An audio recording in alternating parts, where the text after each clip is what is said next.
My DIL blocked me for 10 years. When I got rich, she showed up with luggage. I smiled. I'm glad to have you here. Follow my story until the end and comment the city you're watching from, so I can see how far my story has reached. My name is Cynthia, and I'm 64 years old. For the past 10 years, I haven't heard my grandchildren's voices. Not on their birthdays, not on Christmas morning, not even when little Mason took his first steps, or when Emma lost her first tooth.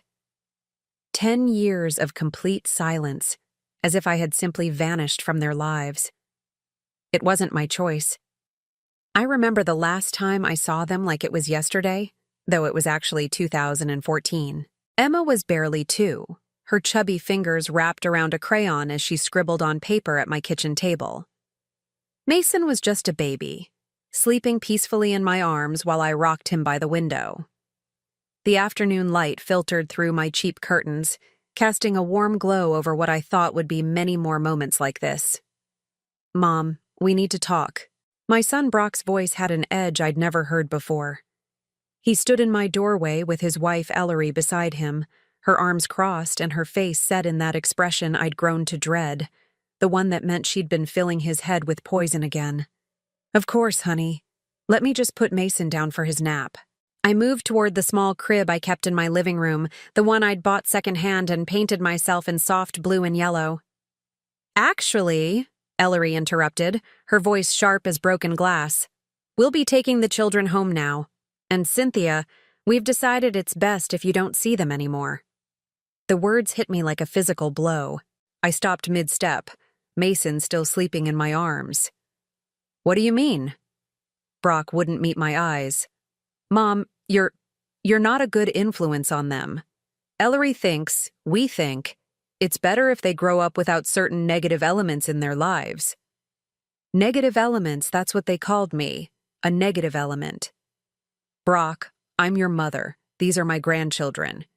My voice was barely a whisper, afraid to wake the baby, afraid to believe what I was hearing. Ellery stepped forward, her designer heels clicking on my worn linoleum floor. Let's be honest, Cynthia. You live in this tiny apartment, you work at the grocery store, and frankly, you're not the kind of grandmother we want our children to remember. They deserve better influences. I felt the room spinning around me. This woman I had tried so hard to welcome into our family, was taking my babies away from me. And my son, the boy I had worked 3 jobs to raise, the child I had sacrificed everything for, was letting her do it. Brock, please, I said, my voice breaking. I love them. I would never hurt them. For just a moment, I saw something flicker in his eyes.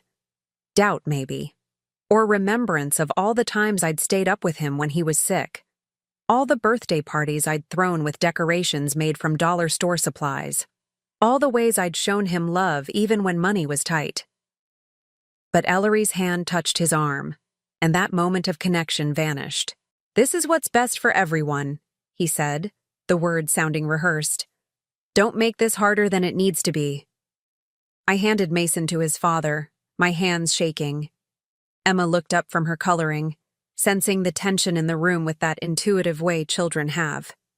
Gamma? She said, reaching her little arms toward me. Come on, sweetheart, Ellery said quickly, scooping Emma up before she could touch me. We're going home. They left without another word. The door closed behind them with a soft click that somehow sounded louder than any slam. I stood in my empty living room, staring at the crayons scattered on my table, the half-finished drawing Emma had been working on, a picture of stick figures that I now realized might be the last thing she would ever make for me. That was 10 years ago. 10 years of birthdays missed, Christmas mornings spent alone, Mother's Days that passed without so much as a phone call, 10 years of watching other grandmothers at the grocery store with their grandchildren and feeling my heart break all over again. I tried calling at first. The phone would ring and ring until Brock's voicemail picked up. Hi, you've reached the Thompson family. We're not available right now, but leave a message and we'll get back to you. Except they never did. Not to me. I sent birthday cards for the children, Christmas presents carefully chosen and wrapped. They all came back unopened, marked "Return to Sender" in Ellery's sharp handwriting. I even showed up at Emma's school once, just hoping to catch a glimpse of her. But the secretary informed me that I was on a list, not allowed to pick up or even see the children. Ellery had made sure of that. The isolation was complete. Systematic. Deliberate. My neighbors still asked about the grandkids sometimes. Mrs. Henderson from next door, who remembered when Brock was little, would inquire about Emma and Mason with genuine concern in her eyes. "How are those beautiful babies of yours, Cynthia?" she'd ask while we both checked our mail. "They're growing up so fast," I'd say, because what else could I say? That I hadn't seen them in years? That I didn't know if Emma still loved to draw or if Mason had learned to ride a bike? That their mother had decided I wasn't worthy to be in their lives? The lies became easier over time, though they never stopped hurting. I kept their pictures on my refrigerator, the old ones from before the blockade. Emma as a toddler with chocolate cake smeared on her face from her second birthday party. Mason as a newborn, so tiny and perfect in his little blue outfit. Sometimes I'd catch myself talking to those pictures, telling them about my day, about the nice customer I'd helped at work, about the sunset I'd watched from my kitchen window. "Emma, honey, you would love the flowers Mrs. Chen planted in the courtyard," I'd whisper to the photo. "They're purple, just like the crayon you always used for the sky." Pathetic, maybe, but those one-sided conversations were all I had. Work became my refuge. The night shift at Daily Mart paid the bills and kept me busy when the loneliness became too overwhelming. Stocking shelves, helping late-night customers, counting inventory, simple tasks that kept my hands occupied and my mind from wandering too far into the pain. My manager, Susan, had worked there for 15 years and understood the value of reliable employees. She never asked too many questions about why I preferred the overnight shifts, why I never took vacation days, why I sometimes seemed to be fighting back tears during slow periods.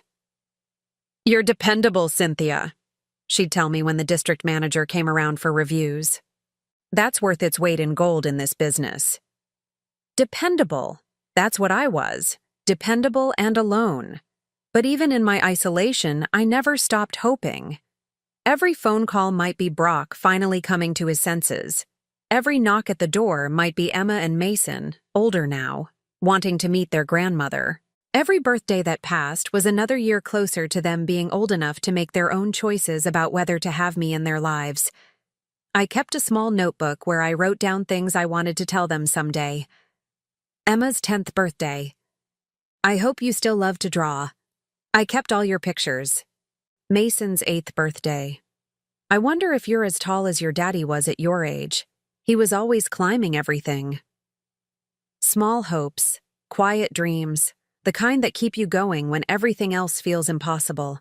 The hardest part wasn't the big holidays, though those were brutal. It was the ordinary moments. Seeing a children's book at the store and thinking Emma might like it.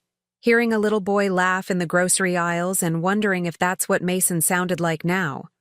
Watching families at the park and imagining what it would be like to push my grandchildren on the swings. I learned to live with the ache, the way you learn to live with a chronic pain. Some days were better than others.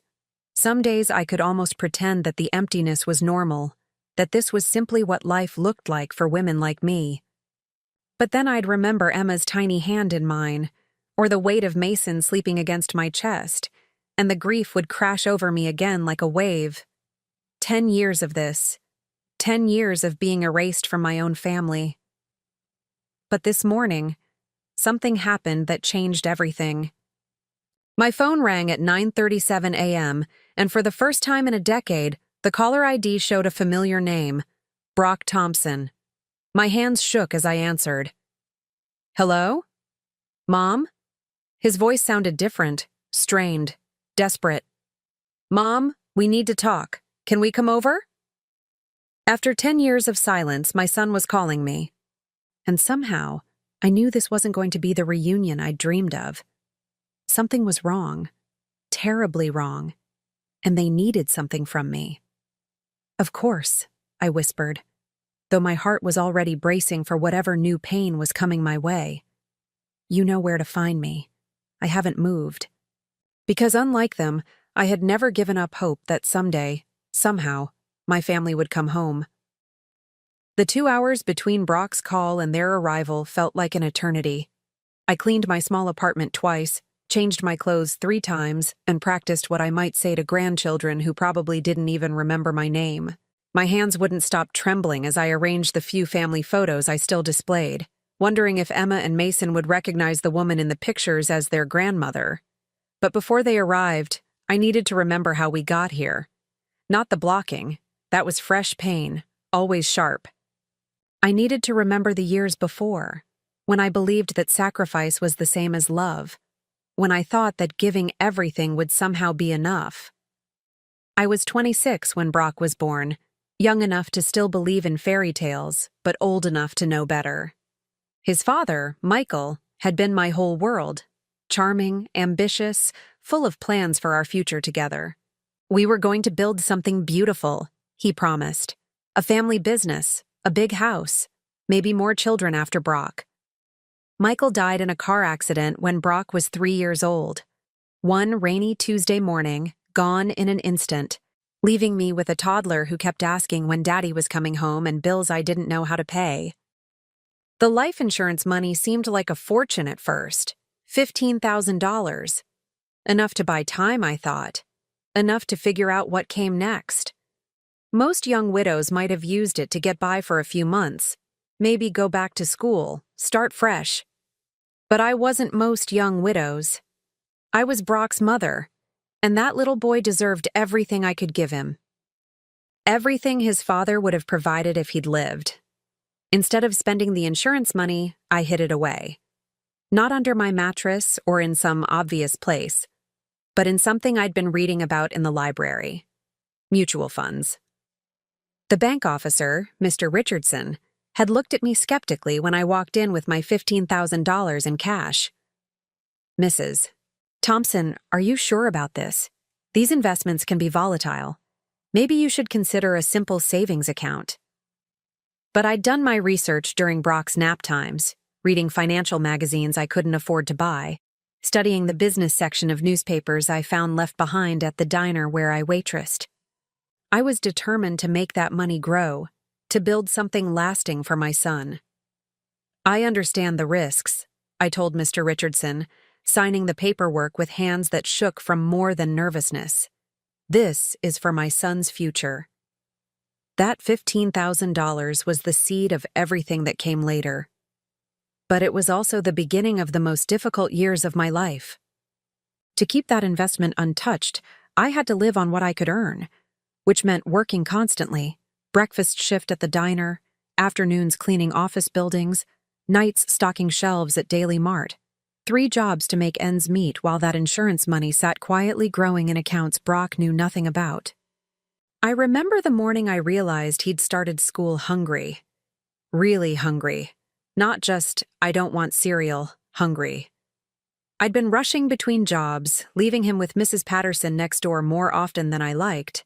And somehow I'd missed that he'd been giving his lunch to other kids because there wasn't enough food at home. "Mommy," he said that night, climbing into my lap after I'd finally made it home from the grocery store. "Tommy's mom packs him 2 sandwiches every day. Can I have 2 sandwiches?" The shame hit me like a physical blow. Here I was, hoarding money for his future while he went to school hungry in the present. But I couldn't touch those investments. They were growing, slowly but steadily, and they represented something bigger than today's lunch money. They represented the college education he deserved, the opportunities his father had wanted to give him. So I picked up a 4th job, weekend catering for a local company, serving wealthy families their dinner parties while my own son ate peanut butter sandwiches for the 3rd night in a row. The years blurred together after that. Brock grew from a toddler to a little boy to a teenager, and I aged in ways that had nothing to do with time. My back ached from lifting, standing, cleaning. My hands were permanently stained from industrial cleaning products. I fell asleep in chairs more often than in my bed, too tired to make it down the hall to my bedroom. But Brock thrived. Piano lessons, soccer teams, summer camps, all funded by my multiple jobs while the insurance money continued its quiet growth. He never knew that I sometimes went without lunch so he could have his. He never knew that I wore the same 3 dresses to every school function because new clothes meant less money for his activities. When he was 16, he started noticing things. "Mom, why don't you ever eat dinner with me anymore?" Because I was working the dinner shift at Romano's restaurant, serving families who ate together while mine sat alone. But I couldn't tell him that. "I'm not very hungry these days, sweetheart. Growing boys need more food than old ladies like me." "You're not old," he protested, but he was looking at me with new eyes. Seeing the gray in my hair that had appeared seemingly overnight, the way my uniforms hung loose on my shrinking frame, the exhaustion I couldn't quite hide anymore. "Mom, are we poor?" The question I'd been dreading for years. How do you explain to a teenager that you're both poor and not poor, that you're struggling to pay rent while sitting on investments that could solve every immediate problem? "We have everything we need," I said carefully. "And you're going to have everything you want for college." That last part was true. By the time Brock graduated high school, those investments had grown to over $60,000. Enough for state university tuition, room and board, books, everything. I'd done it. I'd kept my promise to Michael and to myself. The day I handed Brock that first tuition check, I felt like I could finally breathe. All those years of sacrifice, all those nights working while other mothers tucked their children into bed, all those missed school plays and soccer games, it had been worth it. "Mom, how did you save this much money?" Brock asked, staring at the check. I thought about telling him then. About the insurance money, about the careful investments, about how I'd been building his future $1 at a time for 15 years. But seeing the wonder in his eyes, the pride, I couldn't bear to diminish that by revealing how much I'd struggled to make it happen. "Your father left us a small insurance policy," I said instead. "I put it away for your education." It wasn't technically a lie, but it wasn't the whole truth either. Brock went to college, graduated with honors, got a good job in marketing. He met Ellery during his senior year, a psychology major from a wealthy family who made it clear from the beginning that she had very specific ideas about what her future should look like. I was happy for him, truly. Even when Ellery's engagement ring cost more than I made in 6 months. Even when their wedding had more flowers than I'd ever seen in one place. Even when they bought a house in a neighborhood where my yearly salary wouldn't cover property taxes. What I didn't realize was that somewhere along the way, Brock had started seeing me the way Ellery saw me, not as the woman who'd sacrificed everything for his success, but as an embarrassment. A reminder of humble beginnings he preferred to forget. The blocking happened gradually, then all at once. Fewer visits, shorter phone calls, excuses for why I couldn't babysit the children. And finally, that terrible afternoon when they took Emma and Mason away forever. After they left that day, after the 10 years of silence began, I threw myself back into work. But something had changed. The investments I'd barely touched during Brock's childhood, they had continued growing, compounding, multiplying. I started paying more attention to the financial news, reading investment newsletters, learning about diversification and portfolio management. The $15,000 had become $60,000 for Brock's college. Then it became $100,000, then $200,000. I lived the same modest life, worked the same jobs, wore the same old clothes. But every quarter, when the investment statements arrived in their plain white envelopes, I saw numbers that would have shocked anyone who knew me as the grocery store employee in apartment 3B. Last month, I opened one of those envelopes to find a balance that made me sit down hard on my kitchen chair. $2,400,000. Somehow, without meaning to, without planning for it, I had become wealthy. Not just comfortable, wealthy. The scared young widow who'd put $15,000 into mutual funds had accidentally built a fortune through 34 years of patient, disciplined investing. But I told no one. Not Mrs. Henderson, who worried about my heating bills. Not Susan at the grocery store, who always gave me extra hours when she knew money was tight. And certainly not the family who'd decided I wasn't good enough to be part of their lives. I kept working my shifts, paying my $800 rent, shopping for groceries with coupons. The investment statements went into a folder in my bedroom drawer, hidden behind old tax returns and insurance papers. A secret fortune that could change everything, if anyone knew it existed. This morning, before Brock's call, I had pulled out that folder one more time. $2,400,000. Money that could pay off their mortgage, send Emma and Mason to any college they wanted, buy them whatever their hearts desired. Money that represented not just luck or good investments, but 34 years of denial. 34 years of living below my means so this money could grow. 34 years of choosing the future over the present, just as I had when Brock was young. I'd been poor for so long that I'd forgotten how to be anything else. Even when the numbers on the page said otherwise, my heart still felt like that young widow counting pennies for groceries. But now, with Brock's desperate phone call echoing in my memory, I wondered if maybe it was time to stop hiding. Time to see what my family really wanted from me after 10 years of telling me I had nothing to offer them. The knock at my door came at exactly 11:30 a.m., sharp and demanding. I opened it to find Brock standing there with Ellery beside him, looking older than I'd imagined they would.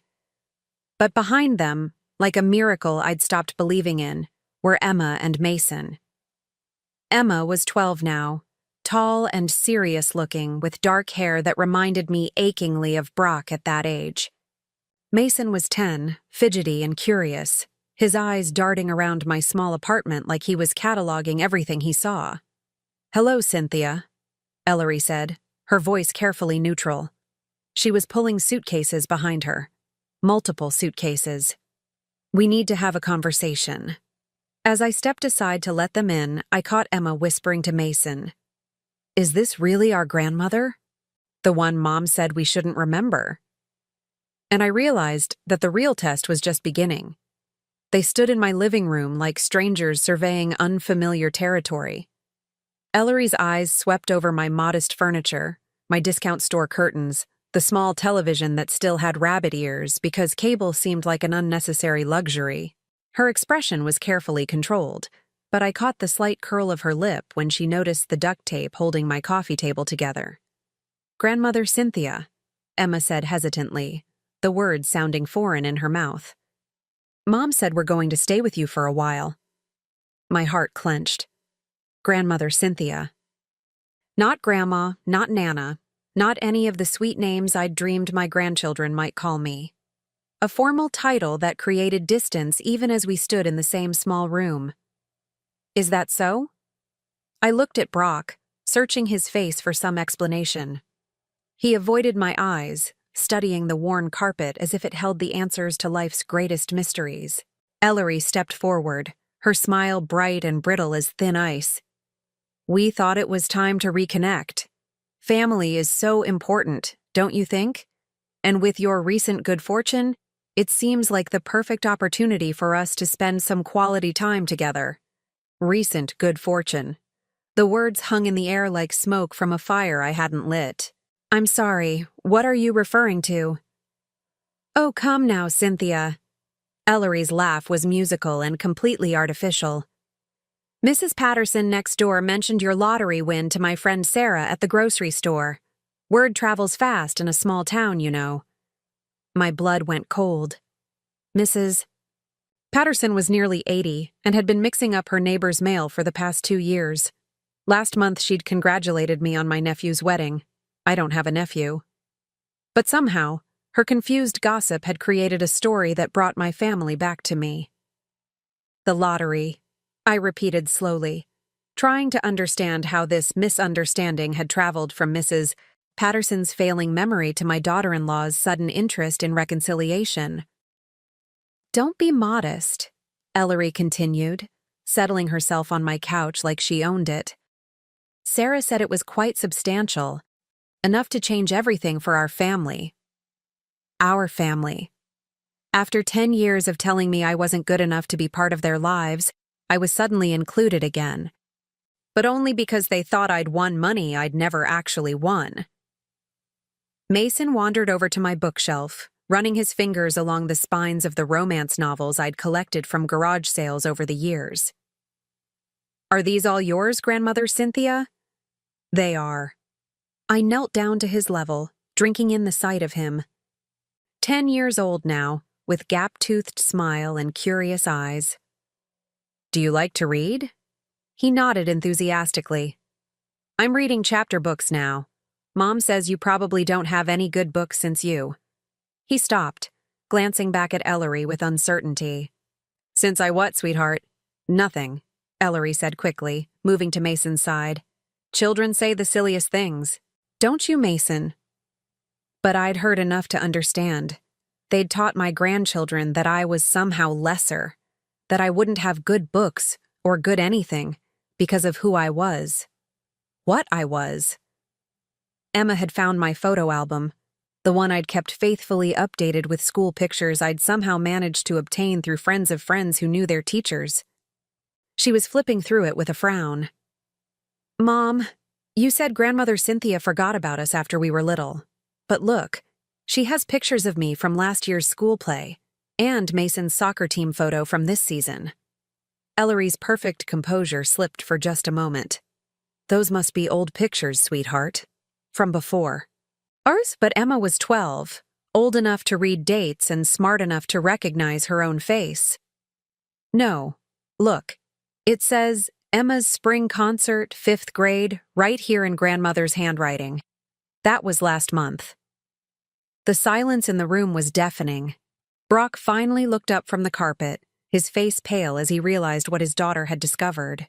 For 10 years, while they'd told the children I'd forgotten them, I'd been documenting every milestone I could find evidence of, keeping their memories alive in this little album. "Where did you get these pictures?" Brock asked, his voice barely a whisper. "Does it matter?" I closed the album gently, taking it from Emma's hands. "The important thing is that you're here now." But Ellery wasn't finished with her performance. She stood up, smoothing her expensive dress, and walked to the window overlooking the parking lot. "This place is so quaint. But obviously with your windfall, you'll be moving somewhere more suitable. Somewhere with room for family." "Moving?" I followed her gaze out the window, where their Mercedes sat next to my 15-year-old Honda like a judgment on my choices. "Well, naturally. You can't expect to live in a one-bedroom apartment forever. Not when you have family who could benefit from more space." She turned back to me, her smile sharp as broken glass. "We've actually been thinking about this a lot, Cynthia. Brock lost his job 3 months ago. Did he mention that?"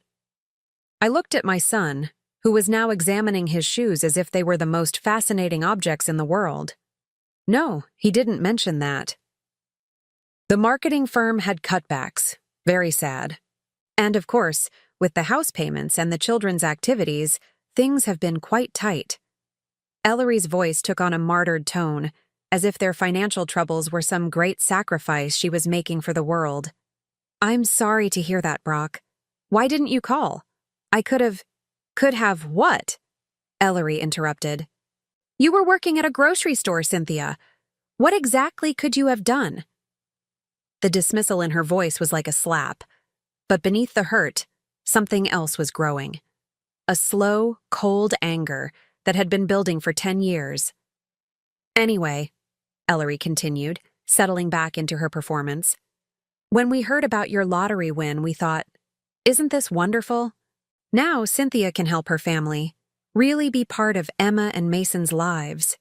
And of course, this tiny apartment wouldn't be appropriate for children. They need space to grow, to play. Somewhere with a yard, perhaps. Multiple bedrooms." "You want me to buy a house?" I said flatly. "We want you to buy us a house," Ellery corrected with breathtaking audacity. "All of us.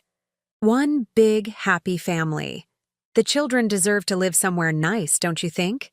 And with your windfall, you could afford something really special, something worthy of your grandchildren." Mason had found my small collection of children's books, the ones I'd bought over the years, hoping that someday I might read them to Emma and him. He was sitting cross-legged on the floor, absorbed in a picture book about a grandmother and her grandchildren baking cookies together. "I always wanted to bake with you," he said suddenly, looking up at me with eyes that were heartbreakingly like Brock's at that age. "But Mom said you were too busy working to spend time with kids." "Mason!" Ellery's voice was sharp. "Don't bother Grandmother Cynthia with silly stories." But Mason wasn't deterred. "Emma and I used to ask about you all the time. Remember, Emma? We wanted to know why we never visited Grandmother Cynthia like our friends visited their grandmas." Emma nodded, her young face serious. "Mom always said you didn't really want to see us, that you were too tired from work and stuff." The lies.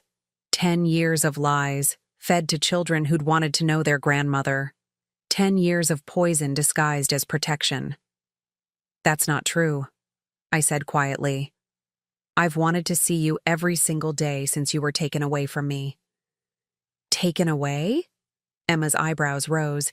"We weren't taken away. We just stopped visiting. Because your mother decided I wasn't good enough to be your grandmother anymore." The words hung in the air like an accusation. Ellery's face flushed red, but before she could respond, Brock finally found his voice. "Mom, don't. Please. We're here now. That's what matters." "Are you?" I looked at him, really looked at him for the first time since they'd arrived. "Are you here because you want to be? Or are you here because you think I have something you need?" The silence stretched between us like a chasm.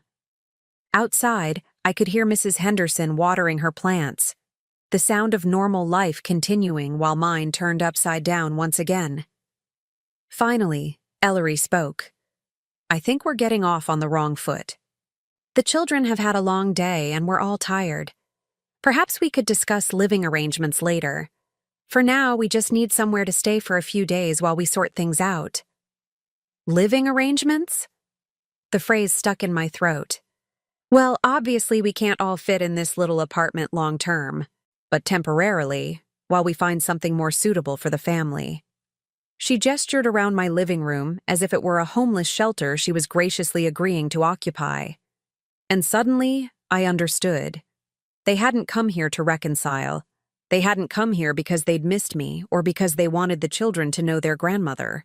They'd come because they thought I had money and they intended to take it. The lottery win that existed only in Mrs. Patterson's confused imagination had brought them back to me. Not love, not regret, not the desire to heal our broken family. Money. The possibility of money. "How much?" I asked quietly. "I'm sorry?" Ellery tilted her head with practiced innocence. "How much do you think I won?" She exchanged a glance with Brock, and I saw calculation in her eyes. "Well, we didn't want to pry, but Sarah mentioned it was quite substantial. Enough to change everything. Enough to buy a proper house in a good neighborhood. Somewhere the children could be proud to bring their friends. Somewhere they could be proud to bring their friends. Not somewhere I could be happy, not somewhere our family could heal. Somewhere that would reflect well on them." Mason had moved on to a book about a little boy visiting his grandmother's farm. "Look, Grandmother Cynthia, this boy gets to help his grandma feed the chickens. Do you have chickens?" "No, sweetheart. I live in an apartment. No room for chickens here. But when we move to the big house, could we get some? Please?" The hope in his voice broke my heart. These children had been fed lies about me for 10 years, but they were still children, still capable of dreaming about grandmothers and chickens and all the things they'd been denied. "Mason, stop bothering Grandmother Cynthia with silly questions," Ellery snapped.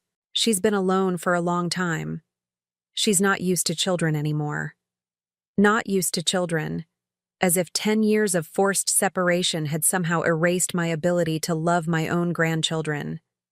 I stood up slowly, my joints protesting after the emotional strain of the morning. "I need to make some phone calls about the arrangements." "Of course," Ellery said brightly. "Take your time. We'll just make ourselves comfortable. Come along, children. Let's explore a bit. As they moved through my small apartment like tourists in a foreign country, I retreated to my bedroom. Behind them, I could hear Ellery's voice, low and urgent, talking to Brock about square footage and property values, and all the things that mattered more to her than the grandmother who'd spent 10 years grieving for children who were never really lost, just stolen. I sat on my bed and pulled out my phone, but I didn't call anyone. Instead, I stared at the folder in my drawer, the one containing investment statements that proved I was wealthier than they could imagine. Not from the lottery they thought I'd won, but from 34 years of sacrifice and careful planning. They wanted to use me for money I didn't have, based on a lie they'd chosen to believe. But what they didn't know was that I actually had more money than they'd ever dreamed of. Money they'd never see, because they'd never ask to see me. The real question was, what was I going to do about it? The evening meal was a disaster disguised as a family dinner. I'd prepared the only thing I could manage with my modest groceries: spaghetti with meat sauce, garlic bread from the dollar store, and a salad made with iceberg lettuce because it was all I could afford.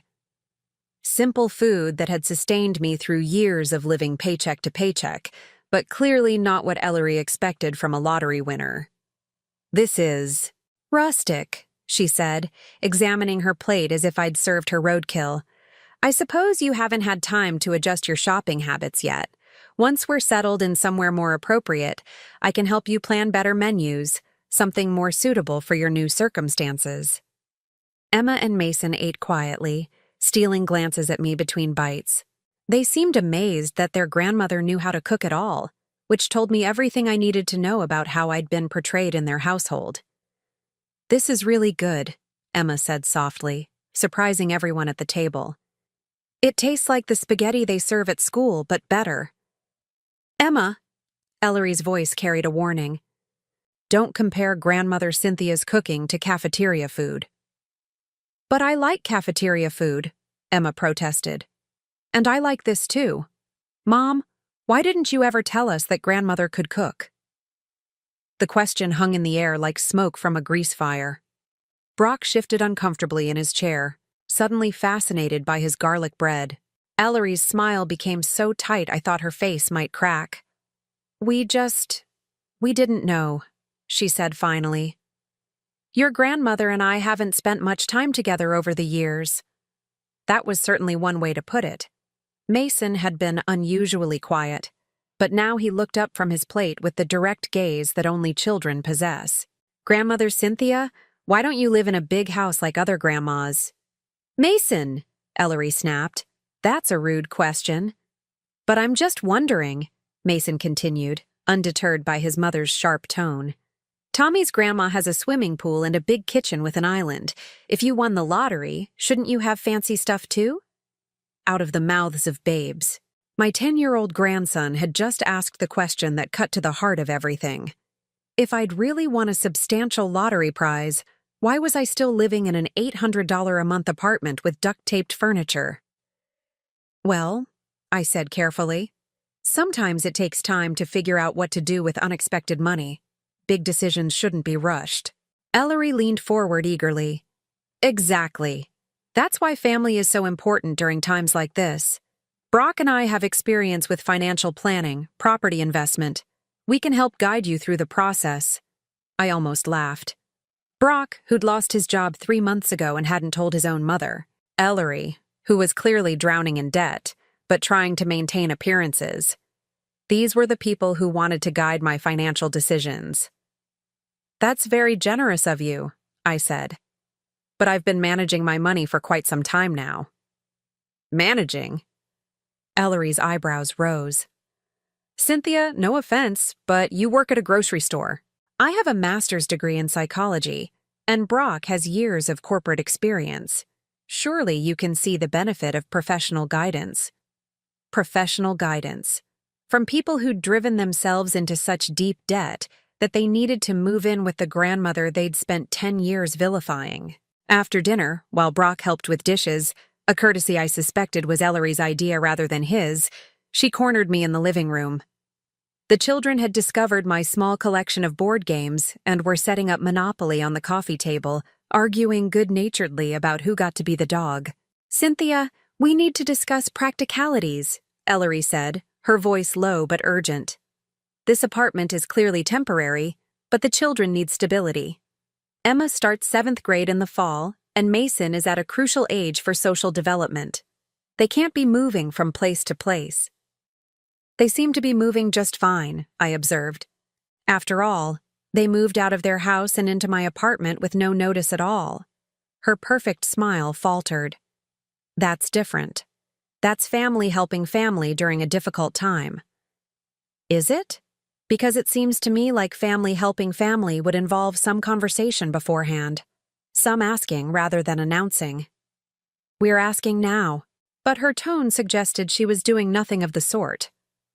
"The children need a proper home, Cynthia. Somewhere with space for homework and friends and all the things growing children require. You understand that, don't you?" What I understood was that she'd already spent my imaginary lottery money in her head. She'd probably been house hunting online before they'd even knocked on my door. Emma looked up from the Monopoly board. "Can I be the banker, Grandmother Cynthia?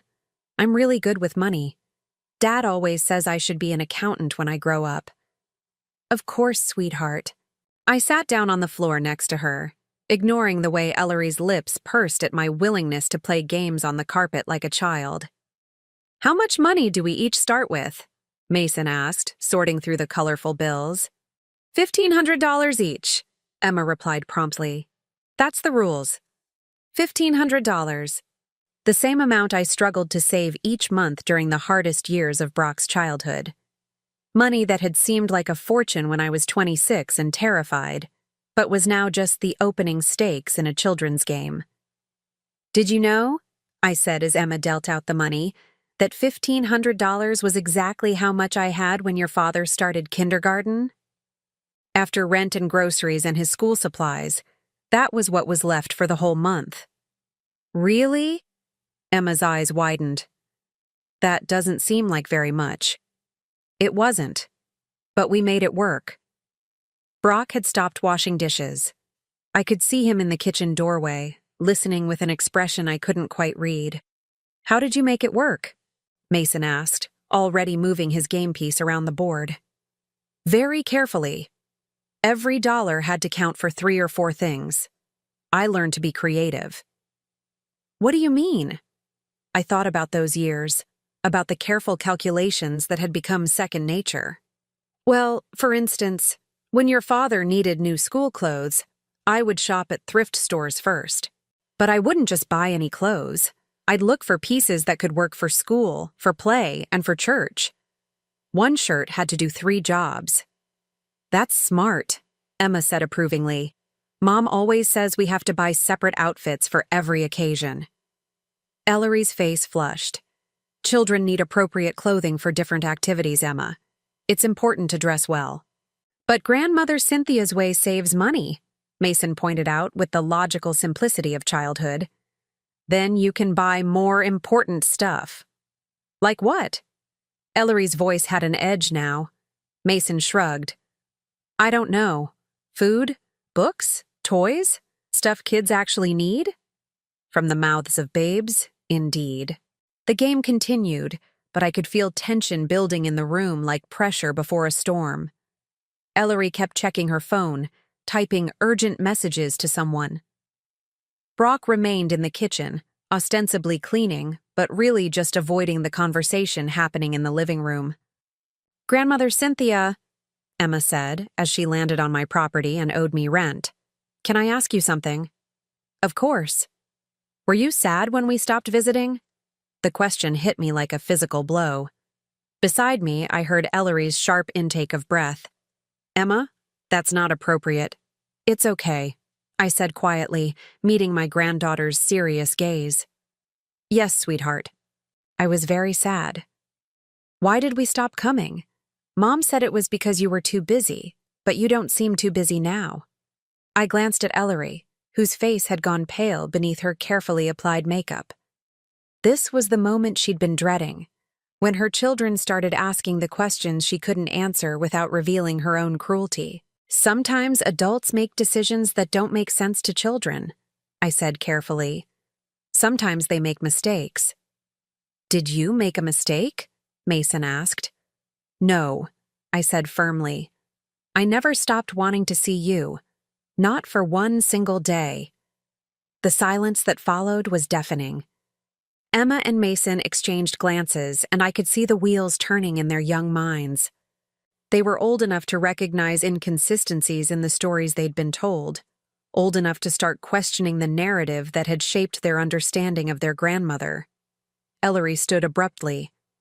I think it's time for the children to get ready for bed. It's been a long day. But we're not finished with the game, Mason protested. We can finish tomorrow, I assured him. The board will still be here. As the children gathered up their things and prepared for makeshift beds on my couch and in my small den, Emma lingered behind. Grandmother Cynthia, she whispered, I'm glad we're here now. Even if our house is too small, it feels nicer than I thought it would. Nicer than she thought it would. Because she'd been taught to expect nothing good from me, nothing warm or welcoming or loving. After the children were settled and Brock had retreated to the bathroom to make phone calls about job prospects, Ellery cornered me again. You need to stop filling their heads with stories about the past, she said, her mask of politeness finally slipping. They don't need to know about your struggles or your feelings. It's confusing for them. The truth is confusing? Your version of the truth is confusing. Children need consistency, Cynthia. They need to feel secure in their family structure. And what structure is that?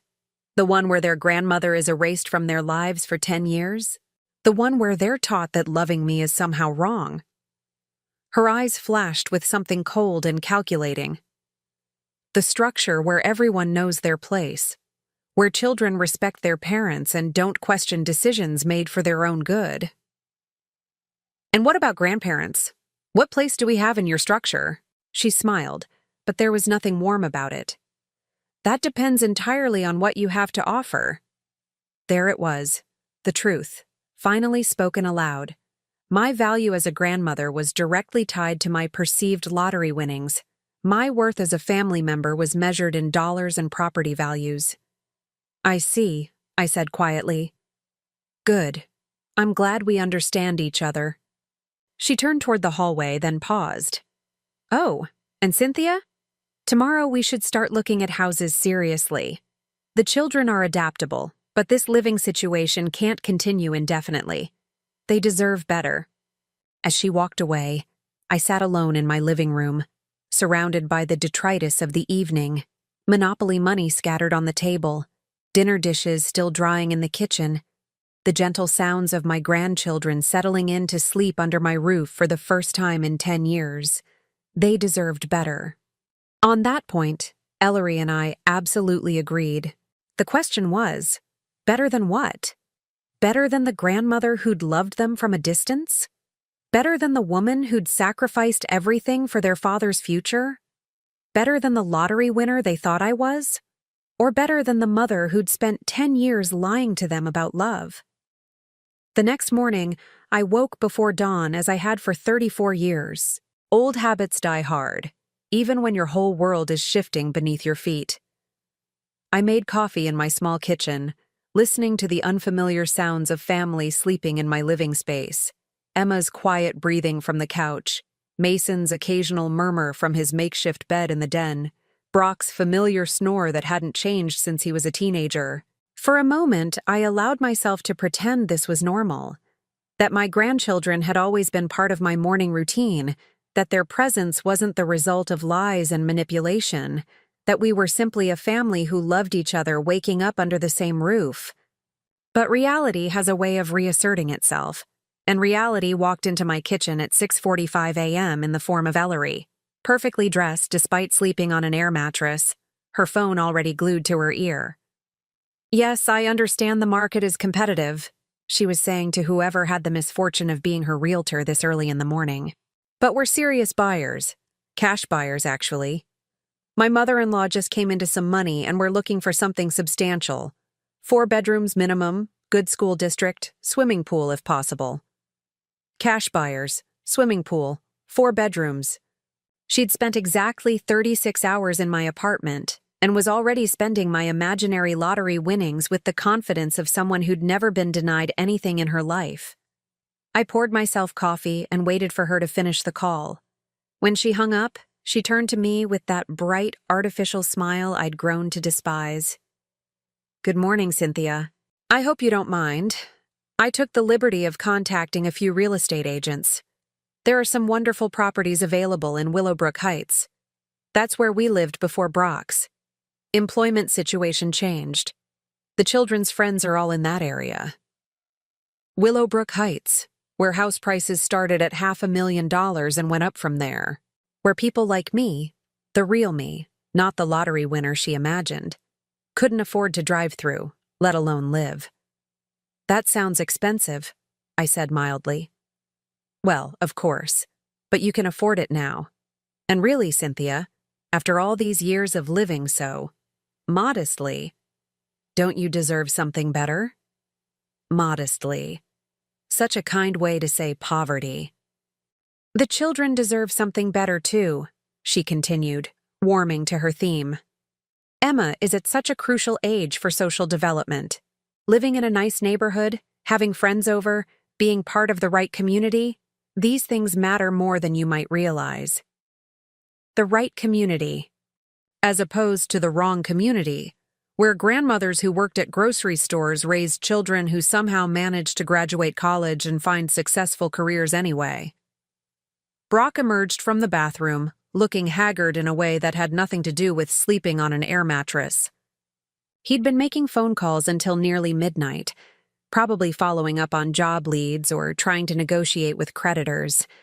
The stress was written in the lines around his eyes, in the way he moved like a man carrying invisible weight. "Morning, Mom," he said quietly, accepting the cup of coffee I offered him. For just a moment, he looked like the little boy who used to stumble into the kitchen before school, hair sticking up in every direction, needing help finding his backpack. "Any luck with the job search?" I asked. He shook his head. "Market's tough right now. Everyone's cutting back, consolidating. Experience doesn't seem to matter as much as it used to." "Something will come up," I said, though we both knew that generic reassurance was about as useful as thoughts and prayers. Ellery glanced at him with barely concealed irritation. "Well, that's actually less of a concern now, isn't it? I mean, with Cynthia's windfall, we have some breathing room to be selective. Brock doesn't need to take just any job." The casual way she dismissed his pride, his need to provide for his family, his entire professional identity. It was breathtaking in its cruelty.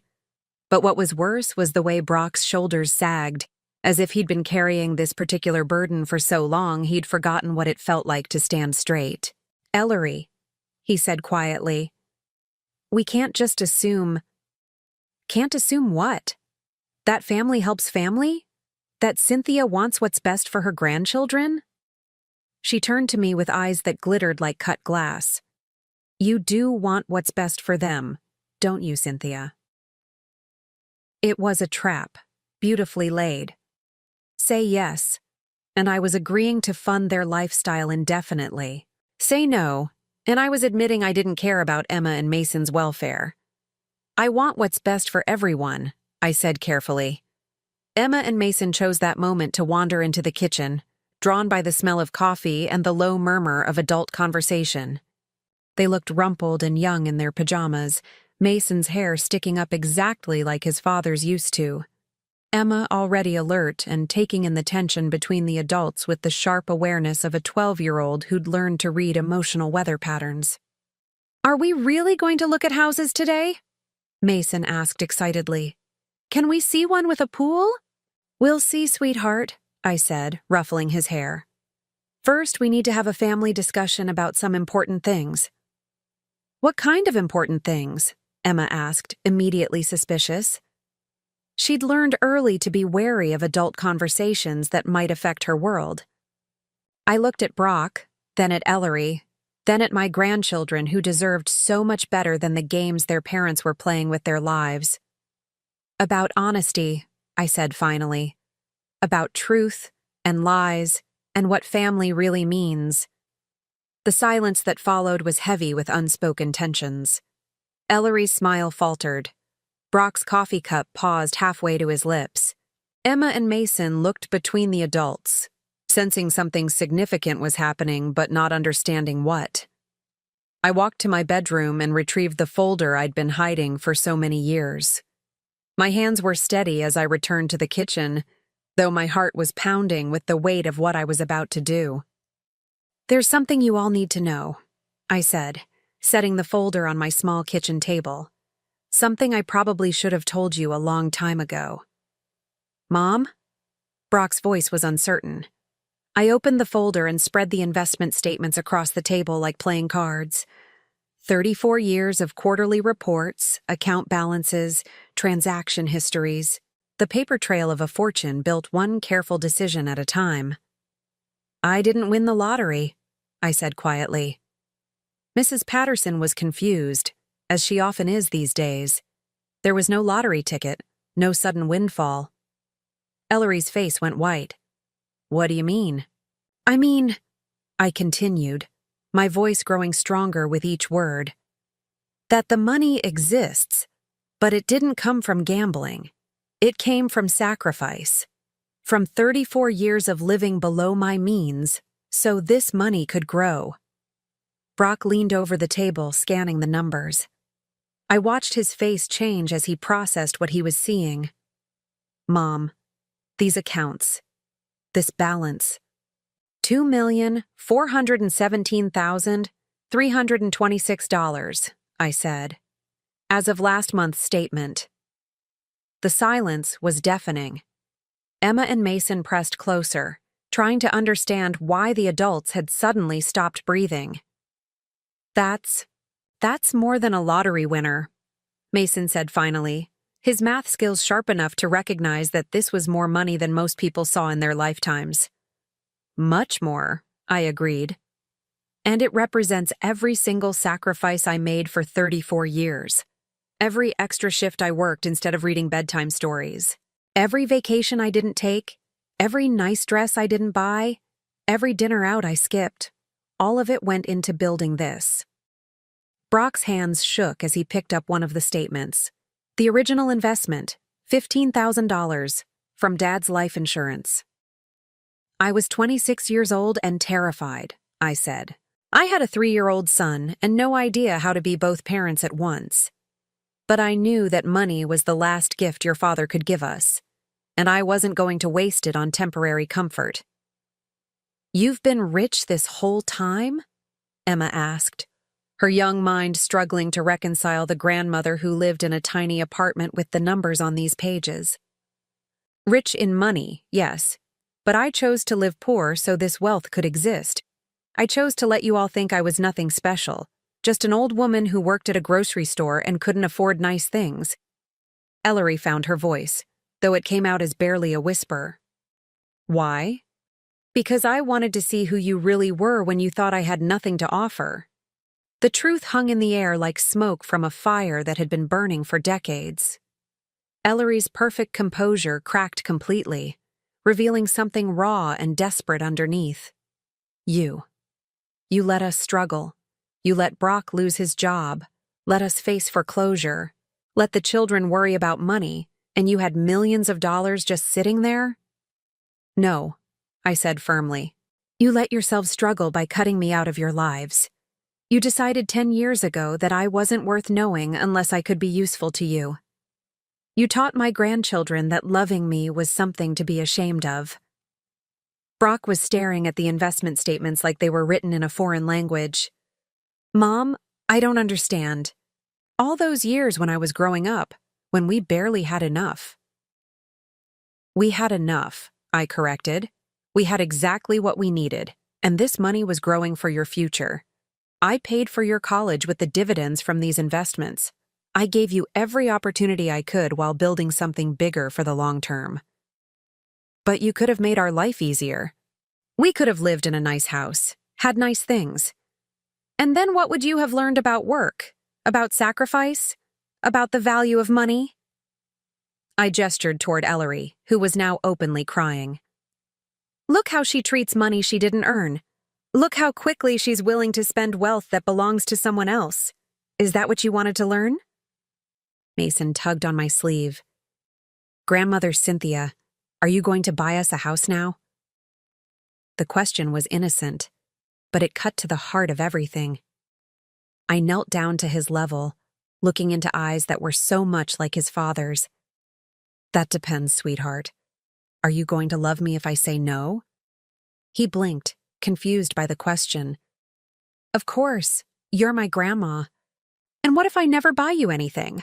What if I just love you and spend time with you and teach you things, but I don't give you money or toys or fancy stuff? That's okay too, Emma said, though she glanced uncertainly at her mother. Isn't it, Mom? Ellery couldn't answer. She was trapped between her own greed and her children's innocent acceptance of unconditional love. Brock set down the investment statements and looked at me with eyes I hadn't seen since he was small. Mom, I'm sorry. I'm so sorry for all of it. For choosing her over you. For letting her poison the kids against you. For being weak when you needed me to be strong. I know, I said simply. But now you have to choose again. And this time, your children are watching. He looked at Ellery, who was still crying but now with the desperate tears of someone who realizes their game is over. Then he looked at Emma and Mason, who were watching this adult drama unfold with the clear eyes of children who deserved better than the manipulation they'd been subjected to. What do you want me to choose? He asked. I stood up, my knees protesting but my resolve stronger than it had been in 10 years. I want you to choose truth. Choose honesty. Choose the kind of family your children deserve to be part of. And if I do? If we start over? I smiled, feeling lighter than I had in decades. Then we start over, all of us, but on my terms this time. Ellery's head snapped up. What does that mean? I met her gaze steadily. It means you have until noon to decide what kind of mother you want to be. The kind who teaches her children that love can be bought, or the kind who teaches them that some things are more valuable than money. And if I choose wrong?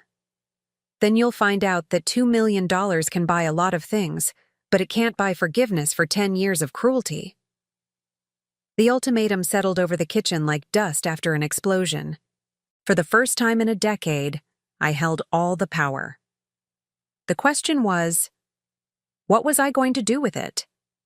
Noon came faster than I expected and slower than I hoped. The hours between my ultimatum and Ellery's deadline crawled by with the weight of 34 years of careful planning finally coming to fruition. I spent the morning watching my family, really watching them, as they processed the bombshell I'd dropped into their carefully constructed world of lies. Emma and Mason, bless them, adapted with the resilience that children possess when adults finally stop lying to them. They asked direct questions and accepted direct answers. They wanted to know why I'd kept my wealth secret, why their mother had kept them away from me, why money seemed to make all the adults act so strangely. Grandmother Cynthia, Mason said as we sat together on my small couch, if you have all that money, why do you still live here? Because this is my home, I said simply. Money doesn't change where you belong. But Mom always says we need to live in the right neighborhood so people will respect us. Emma nodded sagely. She says where you live tells people what kind of person you are. I thought about that for a moment, looking around my modest apartment with its second-hand furniture and carefully mended curtains. What kind of person do you think I am, based on where I live? But they considered this seriously. These children who'd been taught to judge worth by square footage and property values. I think you're the kind of person who doesn't waste money on stuff you don't need, Emma said finally. I think you're the kind of person who saves money for important things instead of spending it on showing off, Mason added, from the mouths of babes. In 10 minutes of honest conversation, my grandchildren had understood something their mother had spent their entire lives failing to grasp. Brock spent the morning pacing my small living room like a caged animal, stopping occasionally to stare at the investment statements I'd left spread across my kitchen table. He'd built his adult life around the assumption that his mother was financially helpless, that his success had lifted him above her circumstances, that his wife's disdain for my situation was justified by objective reality. Now he was forced to confront the possibility that everything he'd believed about me, about himself, about his marriage, might be wrong. "How long have you known?" he asked finally, settling into the chair across from me. "About Ellery, I mean. How long have you known what she really thought about me, about you, about family?" "From the beginning," I said honestly. "From the day she met me and I could see her calculating my value in her head. From the first time she suggested you were too good for your raising. From the moment she started talking about improving your background." He winced as if I'd slapped him. "Why didn't you say something? Would you have listened?" The silence stretched between us, heavy with the weight of choices made and unmade. We both knew the answer. Young love, new marriage, the intoxication of being wanted by someone who seemed so far above your station. None of that leaves room for a mother's warnings about character and true intentions. "I thought she loved me," he said quietly. "She might have, in her way. But she loved what she could make you into more than who you actually were." Ellery had spent the morning in my bedroom, supposedly making phone calls but really hiding from the reality that her decade-long game was finally over. I could hear her voice through the thin walls, alternating between desperate pleading and cold calculation as she tried to salvage something from the wreckage of her plans. At 11:45, she emerged with the composed expression of someone who'd decided to make one last play for control. "I've been thinking," she announced, settling herself in my kitchen with the confidence of someone about to negotiate from a position of strength. "About our conversation this morning, about choices and family values." Emma and Mason looked up from the coloring books I'd bought them years ago and never had the chance to give them. Brock stopped pacing. I continued sipping my coffee, waiting to see what final card she thought she held. "The children need stability," she continued. "They need consistency. And while I admit that our family dynamic hasn't been perfect, disrupting their lives now would be traumatic for them." She was using the children as human shields, appealing to my love for them to protect herself from the consequences of her own actions. It was exactly what I'd expected. "What are you proposing?" I asked mildly. "A compromise. A fresh start for all of us. We acknowledge that mistakes were made on both sides." "Both sides?" The words came out sharper than I intended. "What mistakes did I make exactly?" Her composure flickered. "Well, you. You weren't transparent about your financial situation. That created misunderstandings." "I see. So my choice to live modestly and keep my finances private was a mistake. What else? You could have reached out more over the years. You could have tried harder to maintain the relationship." I set down my coffee cup with deliberate care. "Ellery, I sent birthday cards that came back unopened. I made phone calls that went straight to voicemail. I showed up at my granddaughter's school and was told I was on a list of people not allowed to see the children. Exactly how much harder should I have tried?" That's not how I remember it." "No, I'm sure it isn't. Memory is convenient that way." Brock was staring at his wife with growing horror as he realized the full extent of her systematic cruelty. "Ellery, you told me Mom didn't want to see the kids. You said she was too busy with work to be bothered with them. I was protecting them, and protecting you. Do you remember what your life was like before you met me? Do you remember being embarrassed of your background, ashamed of where you came from?" "I was never ashamed of my mother," Brock said quietly. But even as the words left his mouth, I could see him questioning whether they were true. "Really? Then why were you so eager to move to Willowbrook Heights? Why did you want the children to attend private schools? Why did you work so hard to build a life that looked nothing like the one you grew up in?" She had him there, and she knew it. Brock had spent his adult life running from his humble beginnings, trying to become someone worthy of her love. And in the process, he'd learned to see his childhood, and by extension, me, as something to be transcended rather than treasured. "That's different," he said, but his voice lacked conviction. "Is it? Or is it just uncomfortable to admit that you wanted distance from this?" She gestured around my modest apartment. "That you were grateful when I gave you permission to stop pretending you enjoyed visiting your mother in her tiny apartment." The cruelty was breathtaking, but it was also illuminating. In her desperation to maintain control, Ellery was finally showing everyone exactly who she was. Emma stood up abruptly, her coloring book falling to the floor. "Stop it." All the adults turned to stare at her. At 12 years old, she was tall for her age and possessed of a quiet dignity that reminded me achingly of Brock at that same age. "Stop what, sweetheart?" Ellery asked, her voice automatically shifting to the syrupy tone she used when she wanted to appear caring. "Stop being mean to Grandmother Cynthia. Stop saying terrible things about Dad. Stop acting like we're stupid and can't see what you're doing. Emma, that's enough. Adults are trying to have a conversation. No, you're trying to hurt people and then pretend it's for our own good." Emma's voice was steady, but I could see her hands shaking. "You told us Grandmother Cynthia didn't want to see us, but her whole apartment is full of our pictures. You said she didn't care about us, but she saved every single drawing we ever made in school. You said she was too poor to buy us nice things, but she has millions of dollars she never spent on herself."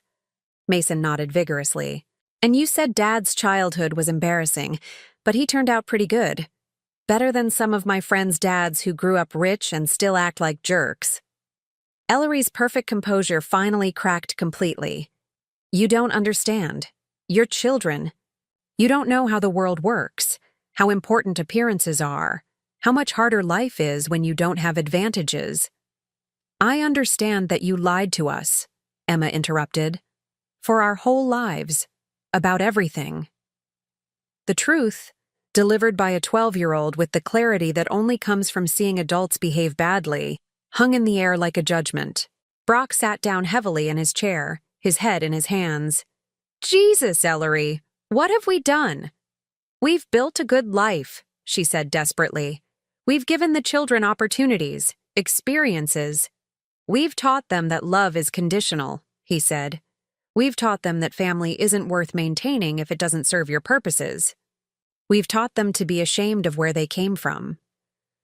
And we've taught them that their grandmother isn't worth knowing," I added quietly. "Unless she has something they want." The noon deadline I'd set was arbitrary, dramatic perhaps, but it had served its purpose. The pressure of time had forced everyone to show their true colors. Ellery's last-ditch manipulation attempt had backfired spectacularly, exposing her not just to me and Brock, but to her own children. "So," I said, standing up and smoothing down my simple dress, "it seems like everyone has made their choice." "What does that mean?" Ellery asked, though the fear in her eyes suggested she already knew. I walked to my bedroom and returned with my checkbook, the one connected to my main investment account, the one that could write checks for amounts that would change lives. "It means," I said, settling at my kitchen table and uncapping my pen, "that some people get second chances and some people get exactly what they've earned." I wrote the first check carefully, my handwriting steady despite the magnitude of what I was doing. $25,000 made out to Brock Thompson, enough to cover their immediate debts, buy them time to figure out their next steps, start fresh. "This is for you," I said, tearing it out and handing it to my son. "To help you get back on your feet." His hands shook as he took it. "Mom, I can't accept this. Not after everything." "You can, and you will. But there are conditions." "What conditions?" I wrote a second check, this one for $50,000. "This one goes into education funds for Emma and Mason. College, trade school, whatever they choose. But it's managed by me, and it's only accessible if they maintain a relationship with their grandmother." Emma and Mason's eyes went wide. They might not fully understand the magnitude of $50,000, but they understood it was more money than they'd ever imagined having access to. "And the third condition?" Brock asked quietly. "You get counseling. Real counseling, to figure out why you chose a wife who taught your children to be ashamed of their family. To figure out why you let someone else's standards become more important than your mother's love." He nodded, tears streaming down his face. "And Ellery?" I looked at my daughter-in-law, soon to be former daughter-in-law if I was reading the situation correctly. She was staring at the checks with naked hunger, calculating even now how much of that money she could claim as community property. "Ellery gets exactly what she's always wanted," I said. "Freedom from association with people beneath her standards." "What does that mean?" "It means the children can choose whether they want to maintain a relationship with their mother, and you can choose whether you want to stay married to someone who taught your children that love can be bought." The silence that followed was profound. Emma and Mason looked between their parents, understanding that their family was about to change in ways they couldn't fully comprehend. Brock stared at his wife as if seeing her clearly for the first time. "And Ellery looked at those checks and made one final fatal mistake. "This is ridiculous," she said, her voice sharp with frustration. "We're talking about $25,000 like it's some grand gesture. Cynthia has over $2 million. This is pocket change to her." "You're right," I said calmly. "It is pocket change to me. Which is why this is all you'll ever see of it." "That's not fair. I'm Brock's wife. I'm the mother of your grandchildren. You deserve exactly nothing from me," I interrupted, my voice carrying the weight of 10 years of suppressed anger. "You stole my grandchildren from me. You taught them to be ashamed of loving me. You spent 10 years convincing them that I wasn't worth knowing, and now you want me to reward you for it? I was protecting them. No, you were protecting yourself from having to associate with people you considered beneath you. And in the process, you've raised children who've learned that family is disposable if it doesn't meet your standards." I stood up, feeling taller and stronger than I had in years. "The money will always be there for Emma and Mason, for their education, for their futures, for helping them build lives based on their own values rather than someone else's prejudices. But it will never be there for you." Ellery's face contorted with rage. "You can't do this. I'll fight you. I'll take you to court, claim elder abuse, prove you're mentally incompetent." "With what money?" I asked mildly. "Court battles are expensive, and from what I understand, you're broke." She turned to Brock desperately. "Are you going to let her do this to us? To your wife? To your family?" Brock looked at her for a long moment, then at his children, then at me. "You're not my family," he said quietly. "You're someone who's been teaching my children to be ashamed of the people who love them most." And just like that, it was over. 34 years of planning, 10 years of patience, one morning of truth-telling, and the woman who'd stolen my family from me was finally facing the consequences of her choices. Emma and Mason spent the afternoon asking questions about money, about family, about why adults made things so complicated. We played board games and made grilled cheese sandwiches and talked about everything except the fact that their world had just fundamentally changed. That evening, after Ellery had packed her things and left for her sister's house in another state, after the tears and accusations and threats had finally subsided, I sat on my couch with my son and grandchildren and felt something I hadn't felt in 10 years. Peace. "Grandmother Cynthia?" Mason asked as he settled against my side. "Are we going to move to a big house now?" "Do you want to move to a big house?" He considered this seriously. "Maybe, but only if you come with us, and only if it still feels like home." I looked around my modest apartment, at the second-hand furniture and discount store curtains and duct-taped coffee table, at the investment statement still spread across my kitchen table, representing 34 years of sacrifice and patience, at my son, who was learning what it meant to choose love over appearance, at my grandchildren, who were learning that wealth means nothing without the people you care about. "You know what?" I said, pulling them both closer. "I think we're already home. $2 million could buy a lot of things, but it couldn't buy what we'd found that day.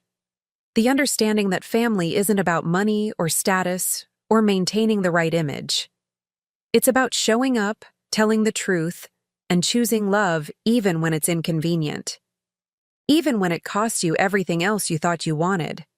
Especially then. Now I'm curious about you who listened to my story. What would you do if you were in my place? Have you ever been through something similar? Comment below. And meanwhile, I'm leaving on the final screen 2 other stories that are channel favorites, and they will definitely surprise you. Thank you for watching until here.